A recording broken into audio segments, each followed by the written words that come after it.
So hello guys, మేమైతే museum దగ్గర నుంచి ఒక ప్లేస్కి అయితే వచ్చాము. సో ఈ బ్లాక్ మ్యాజిక్ చాతబడులు అసలు మెయిన్గా మేము ఇక్కడికి వచ్చింది ఏంటంటే ఈ మయాంగ్ అనే ప్లేస్లోనే చాతబడి పుట్టింది అని అంటారు. ఇక్కడే ఈ చాతబడులన్నీ నేర్చుకొని అంతలెక్కలా విస్తరించినాయని కూడా చెప్తారు. సో మా అన్న చాలా వెతికి వెతికి తెలుసుకొని ఆఖరికి ఈ మయాంగ్ అనే ప్లేస్కి అయితే తీసుకొచ్చాడు. ఇప్పుడు ప్రస్తుతం మేము మయాంగ్లో ఉన్నాము. సో ఇది ఆ హౌస్ అనమాట, అతని హౌస్. అందరం లోపలికి వెళ్ళాము. చూడంగానే ఎప్పుడు మనకేంటి ప్రాబ్లం అనేది ఆ విద్య తెలిసినోడు, కరెక్ట్గా విద్య తెలిసినోడు వాడు కరెక్ట్ అయినోడైతే మనల్ని చూడంగానే మన ప్రాబ్లం ఏంటని వాడే చెప్పాలి. కానీ ఇక్కడ ఏంటంటే మీ ప్రాబ్లం ఏంటి, మీరు ఎందుకు వచ్చిందని రివర్స్లో మనల్ని అడుగుతున్నారు. అవన్నీ మేము చెప్పే మాట అయితే మీ దగ్గరికి మేము ఎందుకు వస్తాం? నా పేరు అడిగింటే చెప్పినాము. నాకు హిందీ రాదు కదా, సో ఇక్కడ వాళ్ళంతా హిందీనే. సో మా అన్నకి హిందీ వచ్చు, ఆర్మీ కదా, సో హిందీ వచ్చు. అతనే ట్రాన్స్లేట్ చేస్తున్నాడు. చూడగా అరే ఎక్కడికి వెళ్ళా ఫస్ట్ ఇతనికి దెయ్యం పట్టింది, ఇతనికి ప్రేతాత్మ పట్టింది, దెయ్యం వల్ల ఇబ్బంది పడుతున్నారు. ఎవడు పట్టినా ఇదే మాట, ఎవడు పట్టినా ఇదే మాట.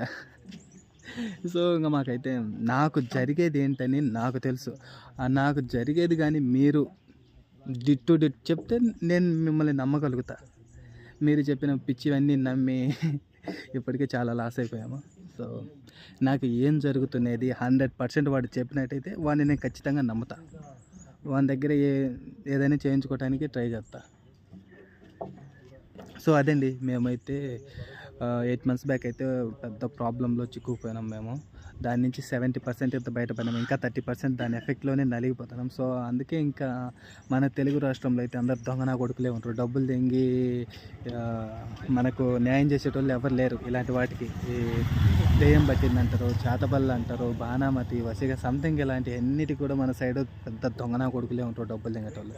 సో దీనికి మెయిన్ ఇది ఎక్కడ జరుగుతుంది, ఎక్కడికి వెళ్తే దీనికి నయం చేయగలరు అని మా అన్న వెతికి ఆఖరికి మయాంగ్ ప్లేస్కి తీసుకొచ్చిండు. సో ఇక్కడ కూడా దొంగనా కొడుకులే ఉంటారు.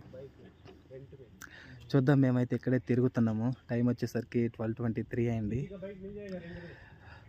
ఇక్కడే చూపించా కదా ఇంట్లో అక్కడ ఉన్నాడు ముసిలోడు. దగ్గర 80-84 ఉన్నాయి. పెద్ద ఆఫీస్ రూమ్ పెట్టుకొని ఏదో పెద్ద ఆఫీస్ లెక్క, అది చేతబడి టైప్ ఆ టైప్ లొకేషన్ లాగా లేదు, ఏదో ఒక ఆఫీస్ లెక్క ఉంది. హనుమాన్ ఫోటో పెట్టుకున్నాడు. చూడగానే ప్రేతాత్మ ఇతనికి ప్రేతాత్మ పట్టిందన్న. సో మేమైతే వెనక్కి వచ్చేసాము. అదన్నమాట. ఇక్కడి నుంచి ఇంకో ప్లేస్కి అయితే వెళ్తున్నాం.